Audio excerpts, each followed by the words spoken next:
membaca surah Al-Kahfi ayat 1 hingga 10. Siapa yang ada handphone boleh buka handphone masing-masing, buka Al-Quran surah Al-Kahfi ayat 1 hingga 10.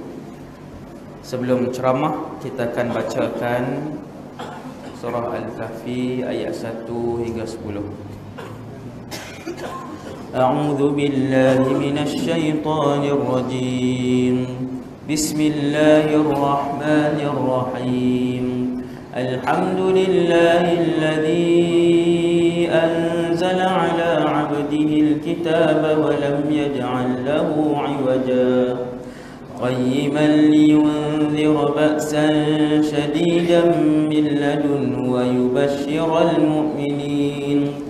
يبشر المؤمنين الذين يعملون الصالحات أن لهم أجرا حسنا ماكثين فيه أبدا وينذر الذين قالوا اتخذ الله ولدا ما لهم به من علم ولا لآبائهم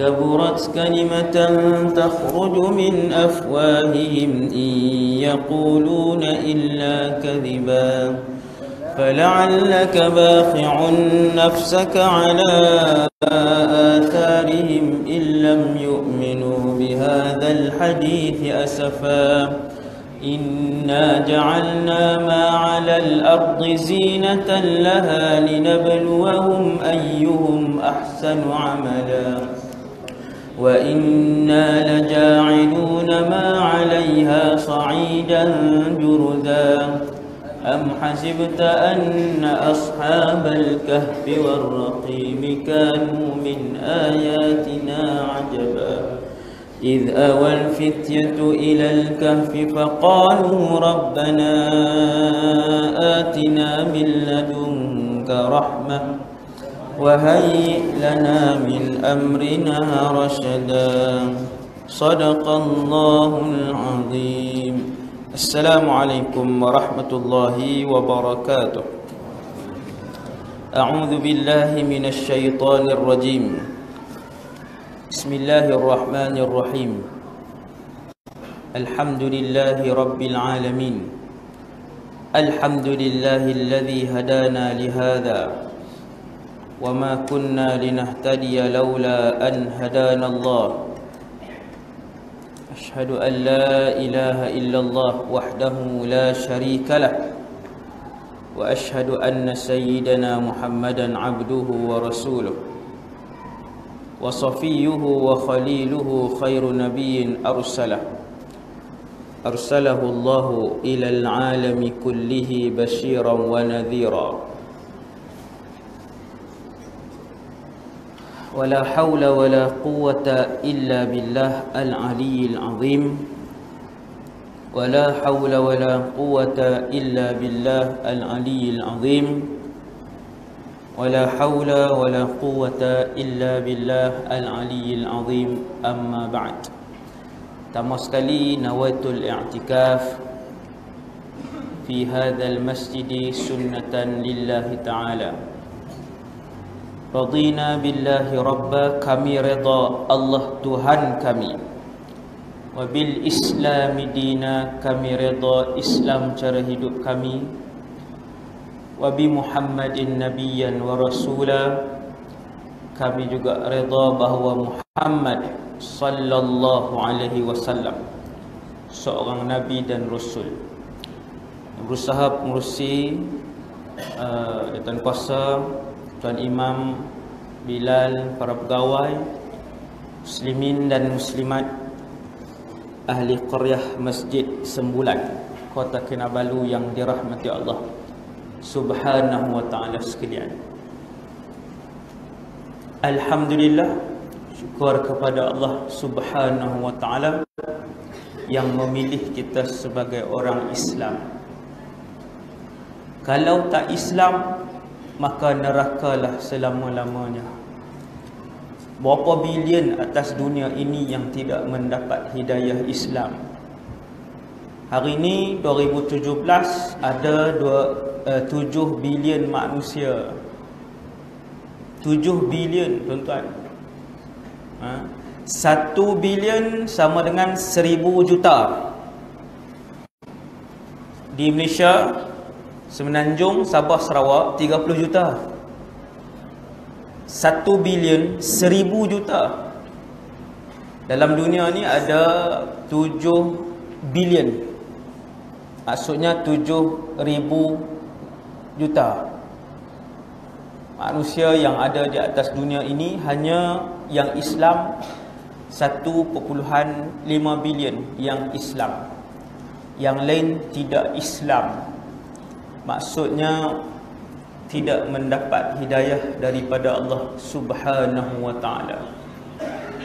Ketika Abu Talib nazak, Abu Talib ni duduk bersama dengan Rasulullah daripada Nabi sallallahu alaihi wasallam umur 8. Nabi kita lahir yatim piatu. Kemudian dipelihara oleh ibu sampai umur 6. Umur 6 tahun ibunya meninggal. Tiada ayah dan tiada ibu. Umur 8, bapa saudaranya Abu Talib memeliharanya. Umur 8, umur 6 Tok Wan dulu, Atuk Abdul Muttalib. Sampai umur 8 barulah bapa saudaranya. Dari umur 8 sampailah Nabi berkahwin.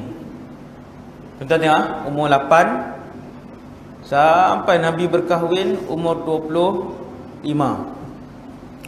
Kemudian Nabi menganggap Abu Talib sebagai ayah. Bersama menziarahi Abu Talib ziarah Nabi sehinggalah menjadi Rasul umur 40. Lama kan? 8 sampai 40, lebih kurang dah 32 tahun. Kemudian sampailah Abu Talib ni nazak, sakit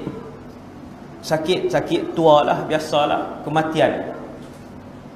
Nabi ketika itu berusia lebih kurang 50 tahun. Rasulullah 50 tahun umur. Apabila Abu Talib nazak, Nabi sallallahu alaihi wasallam segera mendatangi Abu Talib yang masih belum Islam. Walaupun di dalam alam ini antara yang paling Nabi sayang ialah Abu Talib, tetapi kasih sayang Rasulullah itu tidak mengalirkan hidayah Allah Subhanahu wa ta'ala ke dalam hati dan kehidupan Abu Talib. Sampai Rasulullah umur 50, Nabi pun berada di samping Abu Talib, mengajak Abu Talib, wahai bapa saudaraku yang disayangi, ayuhlah sebut 2 ayat yang mudah. Asyhadu an la ilaha illallah wa anni rasulullah. Mudah aja. Sekarang kita boleh sebut kalimah syahadah yang sangat berharga, yang akhirnya Abu Talib memandangkan mukanya ke arah lain dan mati dalam keadaan tidak menyebutkan kalimah syahadah yang berharga tersebut. Allah menurunkan ayat Al-Quran, innaka la tahdi man ahbabta walakinallaha yahdi man yasha. Wahai Muhammad, kamu tak boleh pilih hidayah kepada orang yang kamu sayang. Ini ayat Al-Quran. Wahai Muhammad, kamu tak boleh pilih hidayah untuk orang yang kamu sayang. Walakinnallah, akan tetapi Allah, yahdi man yasha, yang memilih hidayah untuk seseorang itu Islam, yang memilih hidayah untuk seseorang itu beribadah kepada Allah, yang memilih hidayah untuk seseorang itu menyembah Allah, ialah Allah Subhanahu wa taala sendiri. Allah Taala sebut kepada Nabi, la tahdi man ahbabta, kamu tak boleh pilih hidayah untuk orang yang kamu sayang. Walakinallaha yahdi man yasha, akan tetapi Allah yang memilih hidayah untuk sesiapa sahaja yang Allah kehendaki. Dan begitulah tingginya nikmat hidayah dan nikmat iman yang ada dalam diri saya dan diri tuan-tuan. Sampai malam ni kita datang ke rumah Allah, alhamdulillah kita tidak ke gereja, alhamdulillah kita tidak ke kuil, alhamdulillah kita tidak ke tokong. Kita datang ke masjid untuk menyembah Allah, datang ke rumah Allah kerana menjadi tetamu yang disayangi oleh Allah Subhanahu wa taala. Ibu-ibu dan ayah-ayah yang dirahmati Allah Subhanahu wa taala sekalian,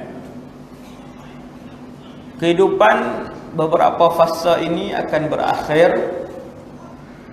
Mula dengan alam roh, kemudian kita pindah ramai-ramai ke alam rahim, kemudian alam yang ketiga sekarang ni sampai malam ni saya dan tuan-tuan berada di alam dunia.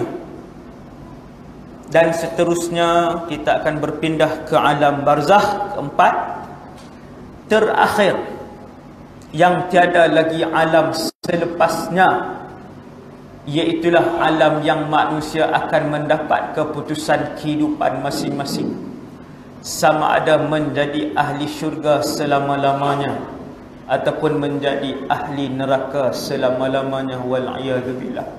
5 alam yang Nabi sebut secara terperinci, yang Al-Quran cerita kepada kita. Malam ni alam yang ketiga, berbaki lagi 2 alam. Boleh jadi bulan depan di kalangan kita akan menuju ke alam yang keempat. Wallahu a'lam.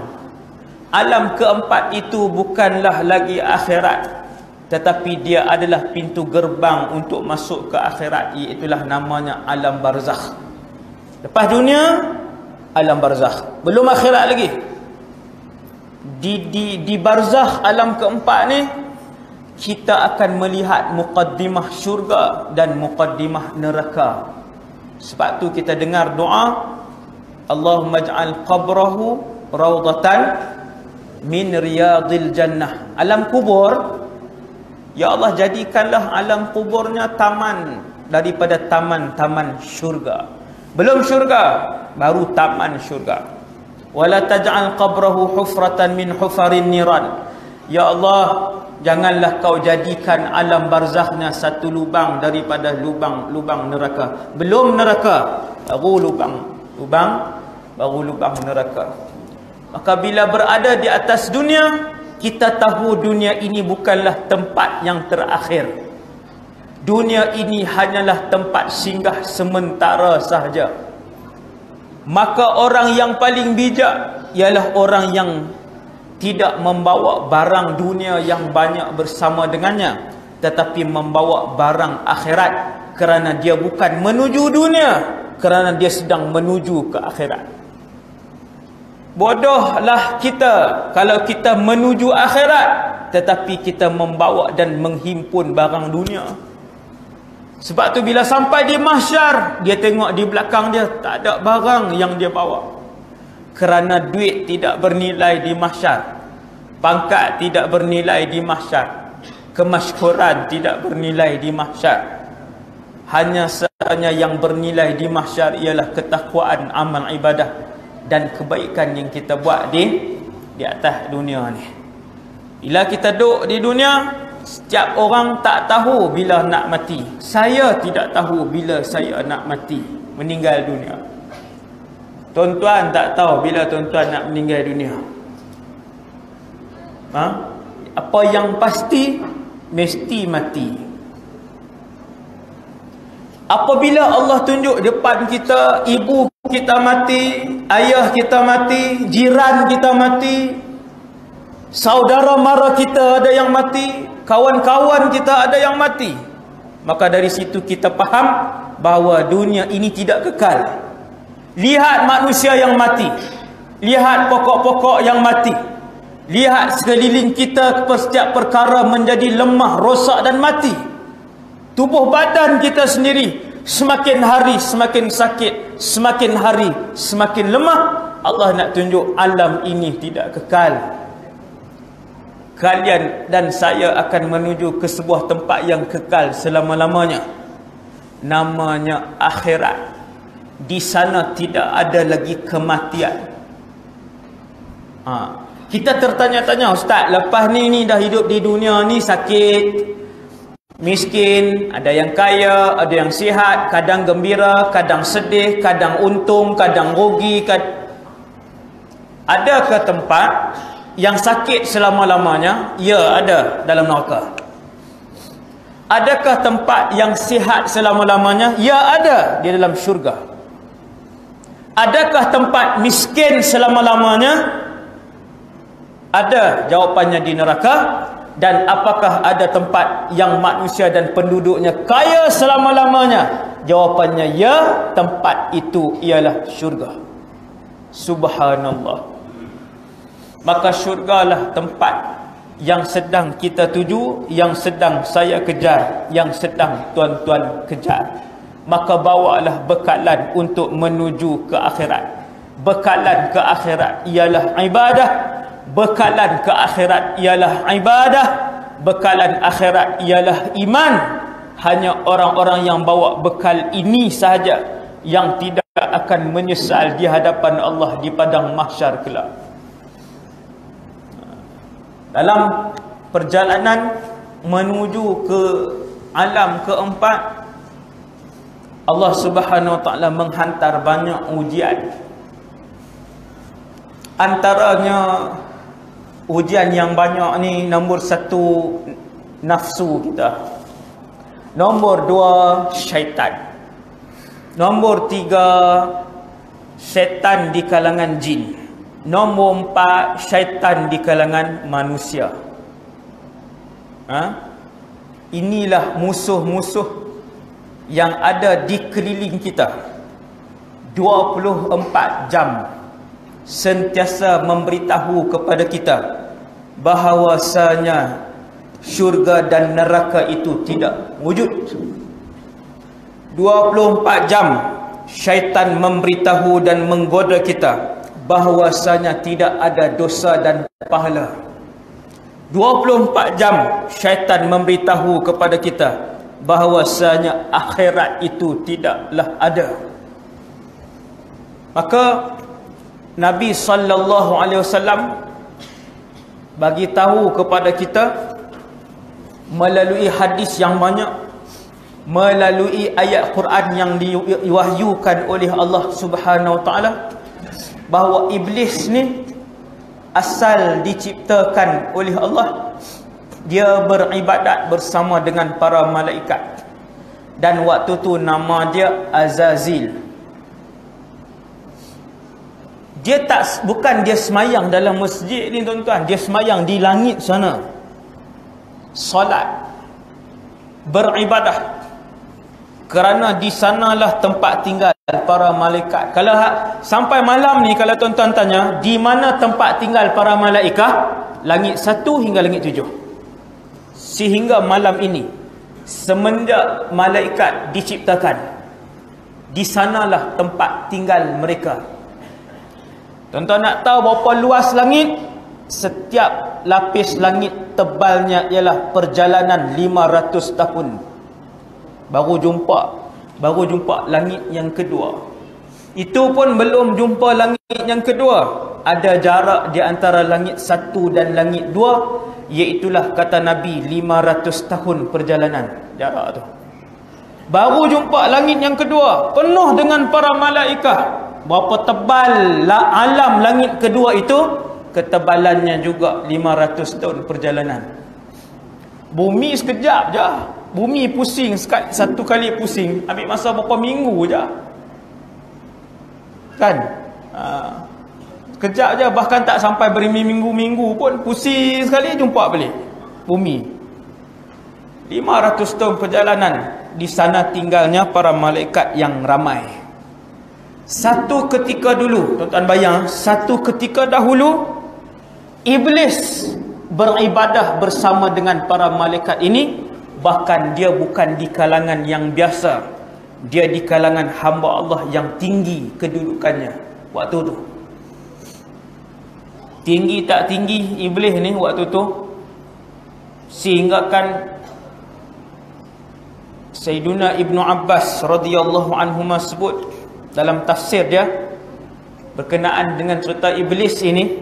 Ibnu Abbas kata kana a'lamal malaikah. Iblis itu adalah yang paling alim di kalangan semua para malaikat. Dia paling alim. Subhanallah. Tuan bayang tengok, kesemua jenis keagungan penciptaan Allah di alam langit, di angkasa sana telah pun dilihat oleh Iblis. Dia tinggal di sana. Semua dia tengok dengan mata kepalanya. Semahyang dengan malaikat Jibril, dengan malaikat Israfil, dengan malaikat Mikail, satu saf. Subhanallah. Akhirnya apabila Allah cipta Nabi Adam, Allah arahkan semua para malaikat termasuk Iblis untuk sujud. Keseluruhan jenis malaikat sujud, kecuali seorang saja yang tak sujud, dan dia bukan malaikat, dia adalah Iblis. Lalu Allah bertanya dalam keadaan Allah Maha mengetahui, ma mana'aka an tasjuda iz amartuk. Wahai Iblis, kenapa Allah tanya? Supaya cerita ini sampai kepada kita untuk diambil pengajaran. Allah Maha mengetahui bahawa Iblis tidak akan sujud ketika Allah menciptakan Adam dan mengarahkan untuk Iblis sujud. Akan tetapi soalan ini, supaya perbuatan ini sampai kepada manusia yang hidup selepas itu, dan mereka tahu bahawasanya walaupun seseorang itu telah pun sampai pada satu tahap yang paling tinggi kedudukannya di sisi Allah, dia tetap ada kemungkinan untuk tergelincir sekiranya dia tidak menjaga bencana dan juga malapetaka yang ditimpakan kepada Iblis. Maka dia akan mendapat bencana dan dosa yang sama, iaitu Iblis pun jawab bila Allah tanya, wahai Iblis, apa yang menghalang kamu untuk sujud kepada Adam? Aku yang arahkan, wahai Iblis. Maka jawab Iblis ketika itu, kamu telah menciptakan aku daripada api, dan kamu menciptakan dia, si Adam itu, dari tanah. Iblis nak beritahu, api lebih mulia dari tanah. Kita fikir-fikir balik, apa mulianya api dengan tanah? Sebenarnya kiasan Iblis waktu tu bukan kiasan ilmu dah. Apabila takabur dan sombong menguasai diri seseorang, tuan-tuan muslimin dan muslimat akan melihat orang itu akan menjalani kehidupan yang tidak lagi berilmu. Orang itu tidak akan lagi menjalani kehidupan dengan cara yang berakal, dengan cara yang masuk akal, dengan cara yang baik. Itulah besarnya keburukan takabur dan sombong diri yang akan membuatkan seseorang itu tidak berakal, kurang dan hilang ilmunya, logiknya.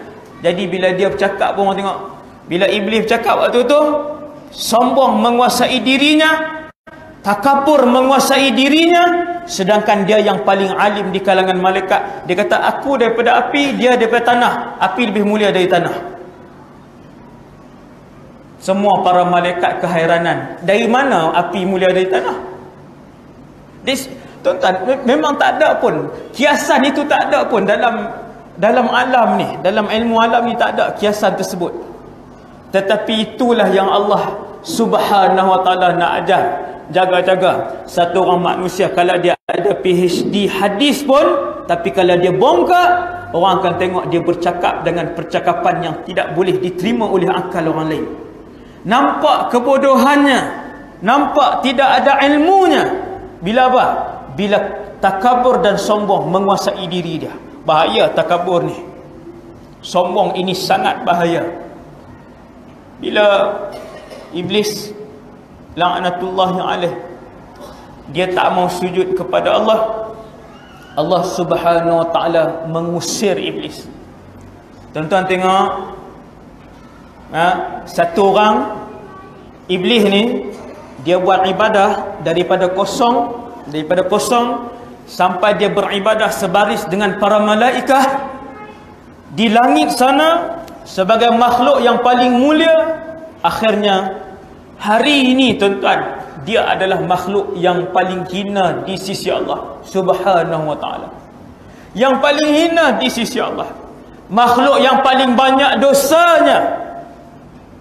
Nanti apabila kita berdiri di mahsyar, dialah yang paling banyak menanggung dosa di hadapan Allah Subhanahu wa ta'ala. Dulu dia yang paling banyak pahala. Subhanallah. Sebab tu kena tawaduk. Sebab tu kena rendah diri dengan siapa sahaja, bila masa sahaja.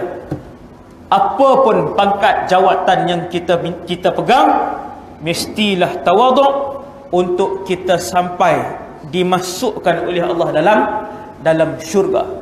Kerana tidak ada orang takabur di dalam neraka. Nabi SAW berpesan, sesungguhnya haram untuk menjejakkan kaki ke dalam neraka manusia yang di dalam hatinya ada sebesar zarrah takabur. Besar zarrah tak boleh masuk ke dalam syurga. Apabila Allah halau dan usir iblis daripada syurga, iblis membuat permohonan, iaitulah untuk dipanjangkan umurnya oleh Allah Subhanahu wa ta'ala. Dia minta Allah panjangkan umur dia. Tuan-tuan, Allah halau dia, wahai iblis, keluar kamu daripada syurga. Maka berkata iblis, Rabbi, anzirni ila yaumi yub'atsun. Wahai Tuhan, panjangkan umur aku sampai kiamat. Tuan-tuan, kenapa iblis minta sampai kiamat? Kerana iblis berilmu. Dia orang alim. Dia tahu bahawasanya alam ini umurnya sampai kiamat sahaja. Sebab tu iblis minta, Rabbi arini ila yaumi yub'atsun. Ya Allah, panjangkan umur aku sehingga hari kiamat. Dia tak kata selama-lamanya. Kenapa? Kerana iblis tahu ketika mana Allah mengarahkan malaikat Israfil alaihi salam meniupkan sangkakala yang pertama, ada 5 makhluk bernyawa yang akan mati kesemuanya, tidak berbaki walaupun seorang. Tu ilmu tu. Dan ilmu itu diketahui oleh iblis. Sebab tu dia minta, ya Allah, panjangkan umur aku sampai kiamat. Bila malaikat Israfil tiup sangkakala, yang pertama makhluk bernyawa akan mati, manusia kesemuanya. Nombor 2, jin kesemuanya. Nombor 3, syaitan dan iblis kesemuanya. Nombor 4, binatang kesemuanya.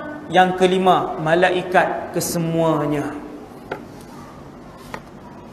Maka tiadalah yang berbaki di dalam alam wujud ini. Tak ada siapa.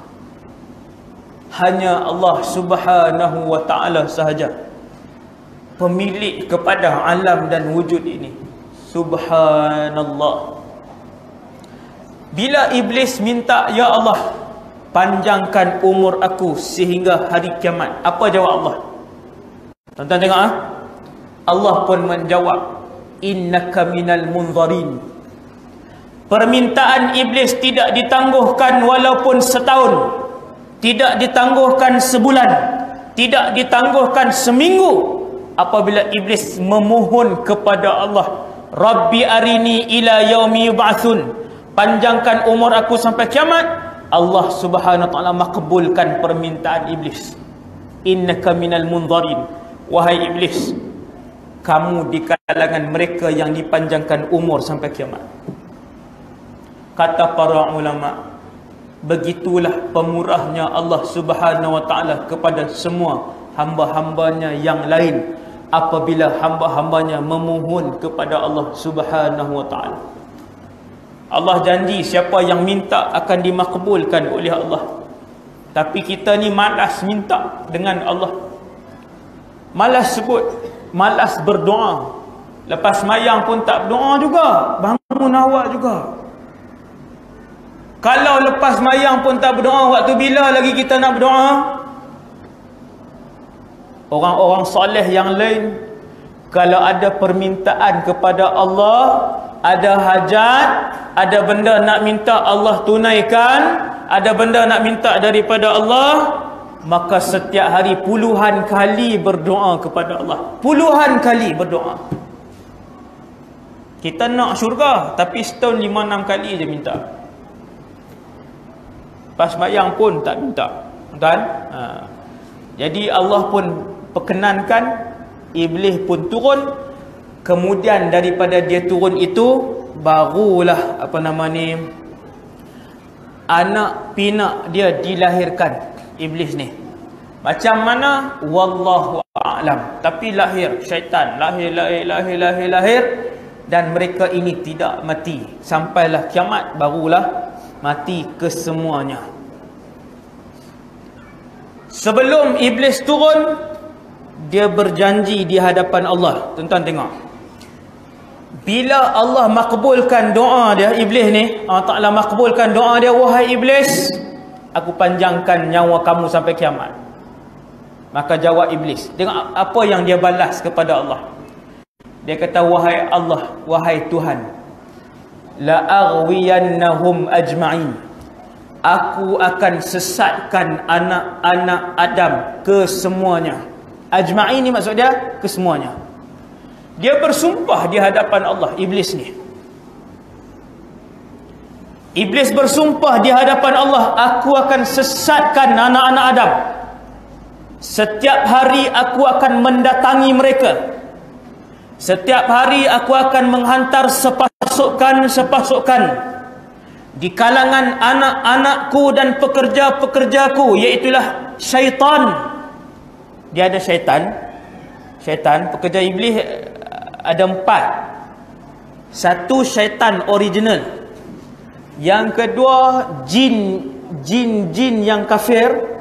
Yang ketiga, manusia-manusia yang syaitan. Dan yang keempat, nafsu. Ini keempat-empat ni adalah tentera iblis.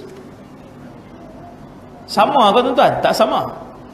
Nombor 1, tentera iblis yang dihantar tiap-tiap hari untuk menggoda manusia supaya meninggalkan solat, menggoda manusia untuk minum arak, menggoda manusia untuk judi, menggoda manusia untuk berzina.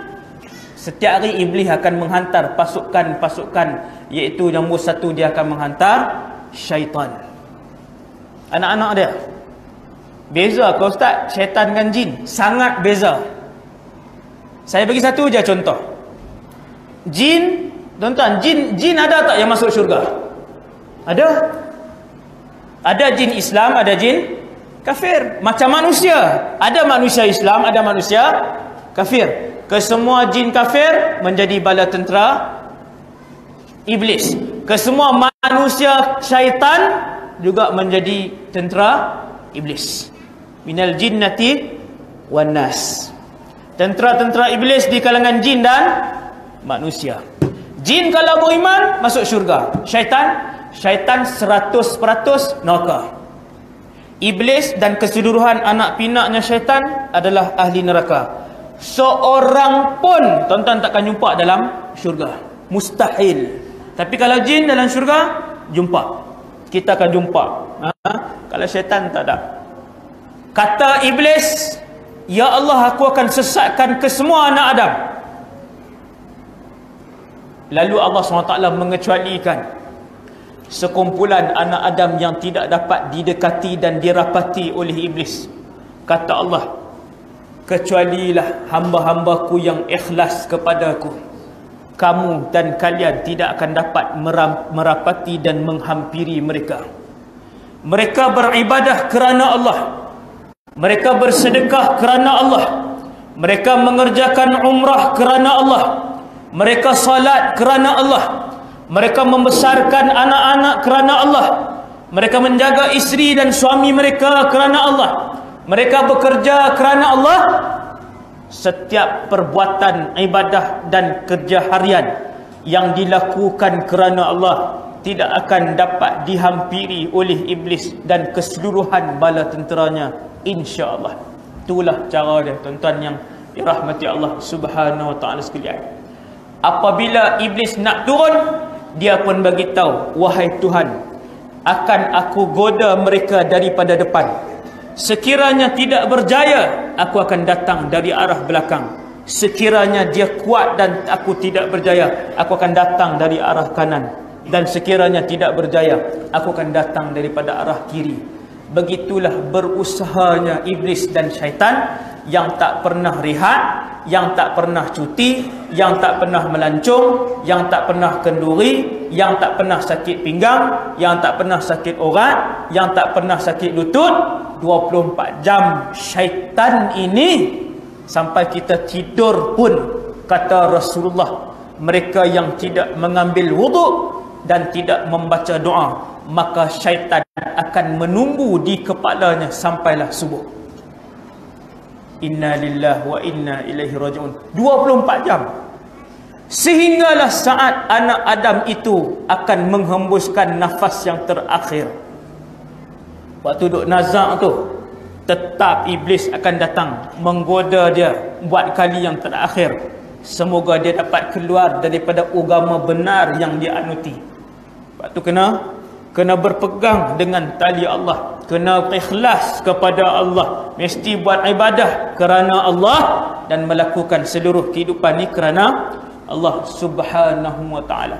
Akhirnya apabila berada di padang mahsyar nanti, saya dan tuan-tuan semua akan melihat kelima-lima makhluk ini di padang mahsyar. Lima-lima ni ada di padang mahsyar.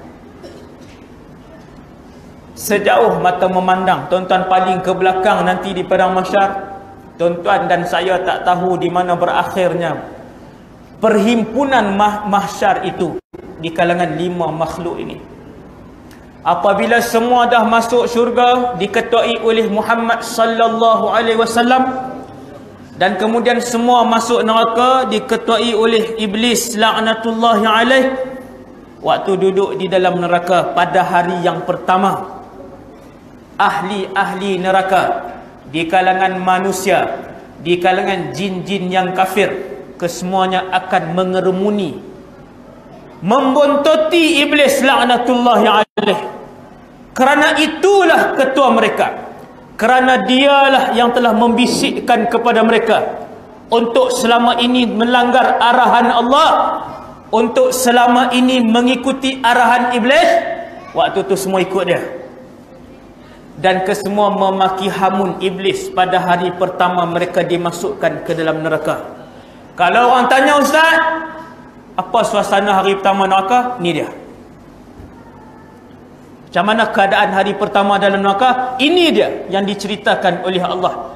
Kesemuanya ikut dan menyalah-nyalahkan iblis. Kamulah wahai iblis, dulu suruh kami tinggal salat. Kamulah wahai iblis yang membisikkan kami supaya tidak mengeluarkan zakat. Kamulah wahai iblis yang dulu suruh kami makan dadah, dan sebagainya. Tuan-tuan, akhirnya bila semua salahkan iblis, kata Allah, iblis pun naik di atas satu mimbar yang besar. Lalu kesemuanya akan mendengar iblis berbicara buat kali yang pertamanya dengan telinga yang jelas. Itu kali pertama tu, dia akan naik, dan itulah ucapan pertama dan terakhir satu orang manusia yang akan bercakap di dalam neraka. Dan kerana selepas itu tidak akan ada siapa lagi yang boleh bercakap sedemikian di dalam neraka. Lalu naiklah iblis di atas batu besar ini. Wa qala syaitan, tuan-tuan boleh Buka surah Ibrahim ayat 22, tuan-tuan boleh tengok khutbah iblis yang diceritakan oleh Allah Subhanahu wa taala. Wa qala asy-syaitan, dan berkhutbahlah iblis ketika itu. Ini surah Ibrahim ayat 22 ini ialah khutbah iblis pada hari pertama, dan itulah percakapan dia yang terakhir di dalam neraka. In lamma qudiyal amr, dan iblis pun naik berkhutbah setelah mana selesai kesemua ditimbang oleh Allah Subhanahu wa taala, ahli syurga masuk syurga, ahli neraka masuk neraka. Maka berkatalah iblis di dalam neraka ketika itu, innallaha wa'adakum wa'dal haq, sesungguhnya Allah telah memberikan janji yang benar kepada kalian. Iblis cakap, dulu di dunia kalian telah pun mendengar bahawasanya telah disampaikan oleh Rasulullah, telah disampaikan oleh ulama-ulama Rasulullah, bahawasanya syurga itu benar, neraka itu benar, mahsyar itu benar, mizan itu benar, sirat itu benar, dan janji Allah itu benar. Wa wa'adtukum fa akhlaftukum, kata iblis, aku juga menjanjikan kepada kalian, tetapi janji aku yang batil, janji aku yang tipu. Aku yang membisikkan kepada kalian untuk tidak menutup aurat, aku yang membisikkan kepada kalian untuk tidak salat, aku yang membisikkan kepada kalian untuk berjudi, aku yang membisikkan kepada kalian untuk berzina. Wa'adtukum fa akhlaftukum, sebenarnya itu adalah pembohongan sahaja. Habis, waktu itu habis. Iblis sendiri bagi tahu, wa ma kana li 'alaikum min sultan. Tuan-tuan, apa kata iblis ketika tu? Sebenarnya aku tidak ada kuasa pun ke atas kalian. Aku tak boleh buat apa. Tuan-tuan pernah tengok syaitan heret 2-3 orang masuk sampai kedai judi, syaitan paksa? Kita tak pernah tengok syaitan memaksa manusia, dia tarik kita pergi masuk. Maka sebab itulah iblis, waktu dia berucap itu, dia kata, wa ma kana li 'alaikum min sultan, aku tak boleh buat apa-apa kepada kalian sebenarnya ketika di dunia, illa an da'autukum fastajabtum li, ketika itu aku hanya berbisik kepada telinga kalian, akan tetapi kalian menyambut seruan dan bisikan aku. Kemudian kata iblis, fala talumuni walumu anfusakum, hari ini jangan salahkan aku, salahkan diri kalian sendiri. Ma ana bimusrikhikum wa ma antum bimusrikhi, aku tidak boleh selamatkan kalian dan kalian tidak boleh selamatkan aku, kata iblis. Inni kafartu bima asyraktumuni min qabl, dan hari ini aku tidak ada kena-mengena dengan apa yang kalian buat. Semua dosa yang kalian buat itu tanggungan kalian sendiri. Innadz zalimina lahum azabun alim, sesungguhnya orang-orang yang zalim itu bagi mereka azab yang pedih. Jadi selepas iblis berucap tu, kesemua dibawa ke tempat untuk diazab masing-masing berdasarkan dosa yang dibuat masing-masing. Tidak ada lagi sesiapa yang berbicara selepas daripada hari perbicaraan dan hari berucapnya iblis pada ketika itu. Jadi tuan-tuan yang dirahmati Allah sekalian, moga-moga dengan tazkirah ringkas ini kita dapat faham tentang siapakah musuh yang sentiasa bekerja 24 jam sehari semalam untuk membuatkan kita semua dimasukkan ke dalam neraka, wal-iyadzubillah. Sama-samalah mengikuti ajaran Islam yang benar, bersama-samalah kita mengikuti panduan daripada para ulama kita, supaya kita tidak tersesat dengan pelbagai cabaran yang ada di akhir zaman ini. Terima kasih kepada pihak masjid yang memberikan laluan kepada saya. Aqulu qali hadza astaghfirullahal azim li wa lakum. Assalamualaikum warahmatullahi wabarakatuh.